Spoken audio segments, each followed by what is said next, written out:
श्री सच्चिदानंद सद्गुरु साईनाथ महाराज की जय। बहुत से लोग कहते हैं कि मैं तो बाबा के मंदिर जाता हूं इस काम के लिए या उस काम के लिए, लेकिन कुछ लोगों का कार्य बन जाता है, कुछ लोगों का नहीं बनता। मुझसे भी बहुत से लोग मिले, उन लोगों ने कहा कि मैं बाबा के मंदिर नंगे पैर गया, मैंने बाबा का इतना व्रत रखा, ये किया, ये सब किया, लेकिन मेरा कार्य नहीं बना, मैं बहुत ज्यादा परेशान हूं। सबसे पहले तो हमारे अंदर भावना होनी चाहिए। ये नहीं कि आप मंदिर गए, दर्शन किया और चले आए। हमको ये भी जानना चाहिए कि आखिर बाबा क्या कहना चाहते हैं। बाबा की बात को हमको समझना चाहिए, या बाबा ने क्या कहा है, क्या बताया है, ये चीज हमको समझना चाहिए। सबसे पहले मैं श्री साईनाथ प्रभात अष्टक पर प्रकाश डालना चाहता हूं। मैं जो भी यहां आप लोगों को बता रहा हूं वो मेरी कोई भी चीज नहीं है, सारी चीज बाबा की है। बाबा के आशीर्वाद से, बाबा के आदेश से ये दासगणु साईं संदेश का कार्यक्रम प्रारंभ हुआ है। जो भी चीज मैं आपको बता रहा हूं, जो भी मैं बात आपको बता रहा हूं, ये मेरी खुद की नहीं है, न मैं आप पे ये बात थोपना चाहता हूं। मैं जो भी आपको बता रहा हूं ये स्वयं पराब्रह्म शिरडी साईं बाबा ने कहा है। सिर्फ थोड़ी सी अज्ञानता की कमी है। हो सकता है बाबा मेरे माध्यम से आप लोगों को ये बातें बताना चाहते हो। तो सबसे पहले जिन लोगों के कार्य नहीं बन रहे हैं, बहुत सारे ऐसे कार्य हैं जो नहीं बन रहे हैं। बहुत लोग परेशान रहते हैं कि मेरा ये काम नहीं बना, ये नहीं बना। तो उनमें से एक बात बाबा की आप लोगों को बताना चाहता हूं। जैसे श्री साईनाथ प्रभात अष्टक, जो कि बाबा ने स्वयं कहा है पढ़ने के लिए। मैं नहीं कहता, मेरी चीज नहीं है, ये बाबा की चीज है। बाबा ने स्वयं कहा है इसका पाठ करने के लिए। प्रातः काल, अभी मैं प्रभात अष्टक पे आता हूं। शुरुआत इसकी ऐसे होती है। प्रभात समय नभा शुभ रवि प्रभा फाकली, स्मरे गुरु सदा आशा समय त्या छले ना कली, मेहरोणि कर जोडुनी करूं अता गुरु प्रार्थना, समर्थ गुरु साईनाथ पूर्वी मनोवासना। इस तरह से ये पहला इसका अष्टक का पाठ है। इस तरह से ये 8 दोहे का अष्टक, इसकी मैं आपको बताता हूं।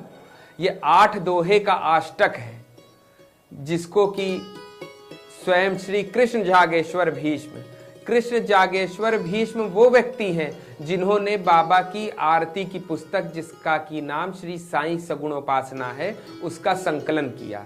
तो उन्होंने भी कई अपने अष्टक हैं, दोहे हैं, आरती हैं लिखी हैं। लेकिन संपूर्ण आरती की पुस्तक में बहुत सारे कवि हुए, बाबा के भक्त हुए, उन लोगों ने उसका आरतियां लिखी हैं। लेकिन इस अष्टक पर विशेष रूप से बाबा की कृपा है, वो मैं बताता हूं कैसे। जब श्री कृष्ण जागेश्वर भीष्म ने इस अष्टक की रचना की और बाबा के श्री चरणों में यह अष्टक अर्पित किया, तो बाबा क्या कहते हैं सुनिएगा। प्रेमे या अष्टकाशी पढ़ुनि गुरुवरा, प्रार्थिति जे प्रभाती, त्यांचे चित्तासी दे तो अखिल हरुनिया, भ्रांति में नित्य शांति, ऐसे हैं साई नाथे कथुनि सुचविले, जेविया बालकासी तेवी त्या कृष्ण पाई, न मुनि सर्विने अर्पितो अष्टकाशी। बोलिए श्री सच्चिदानंद सद्गुरु साईनाथ महाराज की जय। मतलब इसका अर्थ ये है कि जब श्री कृष्ण जागेश्वर भीष्म ने बाबा के श्री चरणों में इस अष्टक की रचना करके इसको अर्पित किया, तो बाबा जैसे किसी बालक को समझाते हैं, वैसे श्री कृष्ण जागेश्वर भीष्म को बताया, समझाया कि जो भी प्रातः काल मेरे प्रति या अपने किसी भी गुरु के प्रति समर्पित होकर इस अष्टक का पाठ करेगा, उसकी समस्त मनोकामना मैं पूर्ण कर दूंगा। और ऐसा होता भी है, मेरे साथ भी हुआ, मेरे साथ के कई लोगों के साथ भी ऐसा हुआ।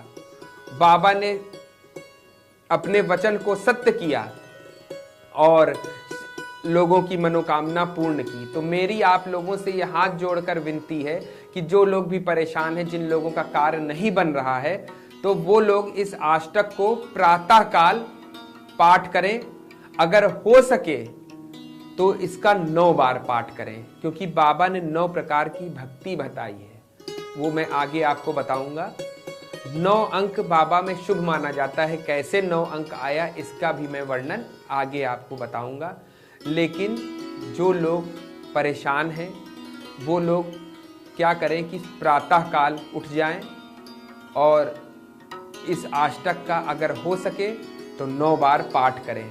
देखिए बाबा कैसे आपकी मनोकामना पूर्ण करते हैं। बस आपके अंदर श्रद्धा और सबूरी होनी चाहिए, जो कि मूल मंत्र है बाबा का। अगर आपने संदेह किया कि ये कैसे होगा, ये सही होगा कि नहीं सही होगा, तो आपको परेशानियों का सामना करना पड़ेगा। लेकिन अगर आप श्रद्धा और विश्वास रखें तो आपका कार्य निश्चित बनेगा। मैं नहीं कहता प्रभात अष्टक पढ़ने के लिए, ये स्वयं शिरडी के साईं बाबा कहते हैं।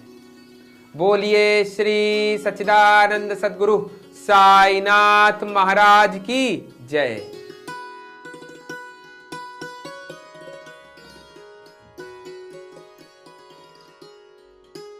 आप देख रहे हैं शिरडी साईं चैनल।